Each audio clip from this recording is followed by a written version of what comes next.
I love how creative you can be with escape rooms. Whether you're a thief stealing diamonds or a scientist creating a cure for a virus, escape rooms have a way of placing you in situations that you normally would never be a part of. That's exactly what partners Tyler and Jonathan have done with their location. From their mobile escape bus to their coffin competition. That's right, I said coffin. They are without a doubt on the road to success. I am so excited to see what's in store on Find Your Escape. Hi guys, welcome back to the show. My name is Amanda Contreras and you're watching Find Your Escape. I am here with Tyler Russell, the owner of the Escape Bus. I'm actually just going to jump right into it since we have so much to talk about tonight. Why don't you first tell me, please, how you guys got into the escape room business itself? I mean, our story's a little bit interesting. My partner and I have been lifelong gamers. You know, I used to draw and make little mazes as a kid, like for my friends in school. So I've always loved game design. I've never had a knack for the technology of it, but I'm kind of a business owner. I'm an entrepreneur myself. I started a radio station about 6 years ago. So that's my real job. I play alternative rock music on the air in Laguna Beach. That's my real job. And my buddy, my partner, Jonathan, he works at Hulu. So we're both kind of in the entertainment biz, but we have never crossed over into gaming. So the story of the bus starts in Budapest, Hungary, where we were 2 summers ago, and realized last minute, hey, aren't there a lot of escape rooms here? And yeah, there's 200 in a 10 square mile radius. So we played as many as we could while we were there. We had some Hungarian goulash, and we sat down one night and we said, we could do this. Yeah, I mean, over some tomato soup, and thought we could really do this. We could start an escape room, where we live. And we couldn't find a landlord that got it, cared, a fire code issues, we couldn't find anything. Right. And as you probably remember, that was hard. It was very hard. When we first started. Yeah. Now it's a little more understood. But somebody was like, why don't you do it mobily then? Do it like a food truck. We were like, maybe we should. Ding, ding. So we decided to go mobile, and the story of how we got and bought the bus is a whole nother one.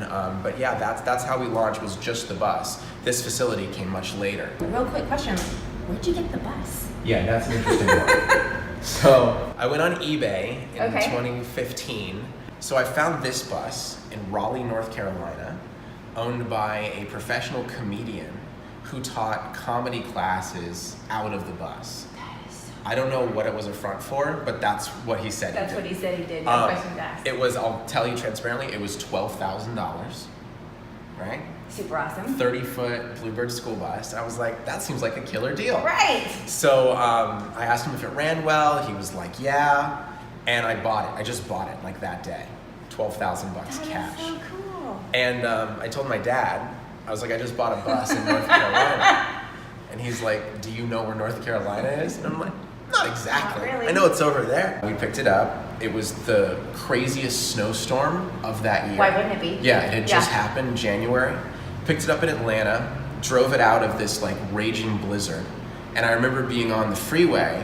It was just us and one other semi truck, who, by the way, clipped our mirror off the second we drove out. And I was like, we're never getting home. This is it. This is where we live now, in this bus, in a snowstorm in Georgia. So where did you keep it before you had here? It got worked at my home in Tucson, where I grew up. Oh, cool. Okay. My radio engineer actually did all the tech for the bus, so he's well versed in Arduino and Raspberry Pi and the wiring and all the lighting controllers and everything we needed.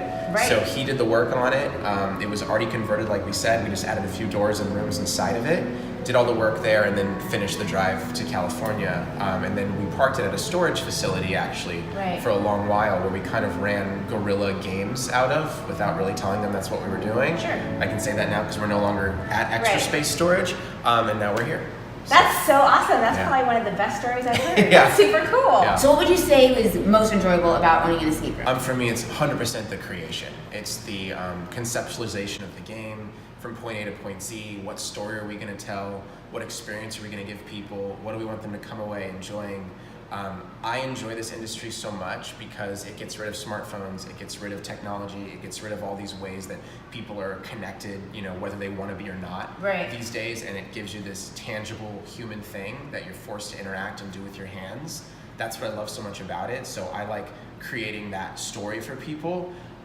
Frankly, I get kind of bored after 6 months of the same game. I'm sure a lot of people do too. And I'm like, God, what are we going to do next? But everybody knows how much time and trouble it takes to start a new Maybe one. Maybe everyone doesn't know how much time it takes. Well, it takes a lot of time and trouble.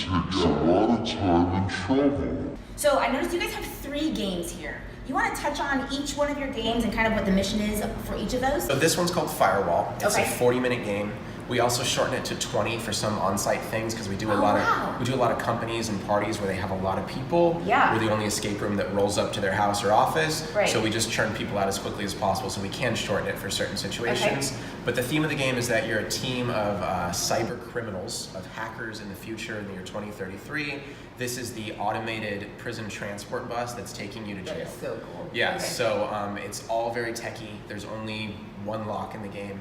It's all RFID tags or different keypad codes or knob combinations or different puzzles like that. Right. They're all tech-based, which, as you can imagine, is hard to do on a 12-volt system in something that moves and bounces over speed bumps, but it's managed to stay pretty much together. So in this facility, which is called The Scene, by the way, so we have the escape bus that's parked here, but we have now purchased this company, The Scene, and we inherited their room by doing that. It's called Secrets of Suburbia. It's kind of a 1950s Clue-style murder mystery. Yeah, you're part of a very advanced neighborhood watch program in the 50s, and you're investigating someone's home who may or may not have killed one of your neighbors. And cool. The murderer actually turns out to be one of the people participating in the game. You have to handcuff them and take them out in order to succeed. That is very cool. So it's pretty cool. It's a more traditional lock and key game. Right. Really good for kids. Kind of a fun, Clue based. Yeah. We actually have all the weapons from Clue in there that you have to piece together to figure it out. That's so cool. So yeah, that one's cool. And that was actually designed by the former owners of The Scene, by Nathan and Emmy Blakely. So we grabbed that one from them when they got out of the business. And then the final game we have is really pretty interesting. It's the only one that I know of that's anything like it. Right, I'm dying to know more about this. It's 15 minutes, you can play it. I know, I'm so trying to. It's called DeadRingers Coffin Escape Races. Okay. It's 2 custom-built coffins that actually the lid closes on top of you. Right. You lay down in, and you compete against the other coffin to see who can get out fastest. So it's a 15-minute, $15 mini game. Honestly, it hasn't done very well because it's too much for certain people. Is it because they're only one person and they can't depend on only one? Well, they're one person and they're in a box, and it starts completely in the dark. So that's so cool to me. I want to do this. But it is pretty scary. Yeah. I remember after I built it, I got in it for the first time. I was like, I can't fucking do this. It was too much. Way. Even me. But people who are into it love it. And once you're in there and you start playing, you're totally fine. Right. And there is an emergency button. You can pop the lid open yourself if you want to. It's completely safe, of course. Right. But it's pretty awesome. It also only has one lock. It's all tech. It's all like a powered coffin with certain buttons and stuff that you have to manipulate inside. It's pretty damn cool. You guys are literally the only bus that I've ever known in an escape room, so tell me how cool and how unique you guys are. Tell me what it is that you guys do with your bus. Yeah, you're right. There are other mobile games. There's not very many. Right. Most of them are in trailers, which in hindsight would be a lot easier. Right. We're in a bus. Right. So yeah, we're the only school bus, certainly, that I know of in the whole world that has an escape room in it. So that in itself is pretty unique, obviously. But yeah, we do a little bit of everything. We do a lot of company bookings. We do mostly team building. Sure. And I know a lot of escape rooms like to use that word. Right.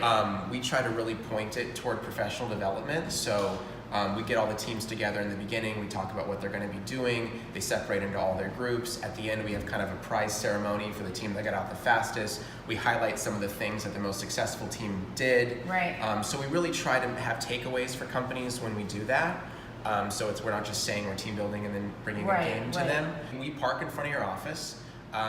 Usually on a work day, people just rotate in and out for their time, go back to work and play the game, so on and so forth. Which is exactly what companies want, because they still want to be working. They still want, not everyone in the office to take a day off, so just go in, play your game, have a good time, have a snack, go back. We've done a booking for 200 people where we've been there all day, and there's no way that company could go to an escape room and accomplish the same thing. Right. So that really sets us apart. We also do small stuff like birthday parties for 12 kids, 12, 10-year-olds who are looking for something unique, have had a jumping castle at every party since they were 2, and want something kind of new. We've also customized the game by changing the documents you find to maybe feature the people at the party. When we do companies, maybe we add the CEO to the game in some way.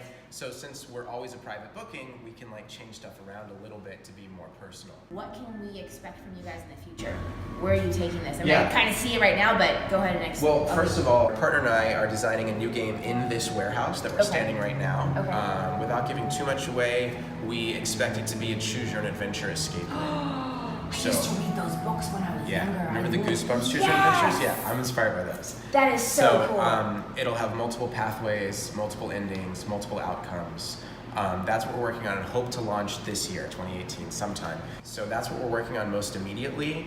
But in general, we want more buses in more cities. That is one of the best ideas I've ever heard. That's what's next. Do you have any advice for people who want to start their own escape room, or if they're looking to get into an escape room? Do you have any advice for them? I mean, the first thing I would say is ask people who are already in the industry. I think the really cool and unique thing about our business is that it's really not competitive. Right. Because it's one-time business. Yeah. So you play it, and then you have to go somewhere else. Sure. So it only benefits us to promote other rooms, to keep people interested in escape rooms. From my experience, the escape room industry is more than willing to help itself out. Yeah, 100%. Yeah, so there's plenty of Facebook groups, Reddit threads, and all sorts of information out there and people out there willing to help. So I'd say utilize professional, contacts that you can already make in the biz. So yeah, I mean, that would be my advice. Ask, get help, but just be cautious. So what kind of atmosphere are you trying to create in your space?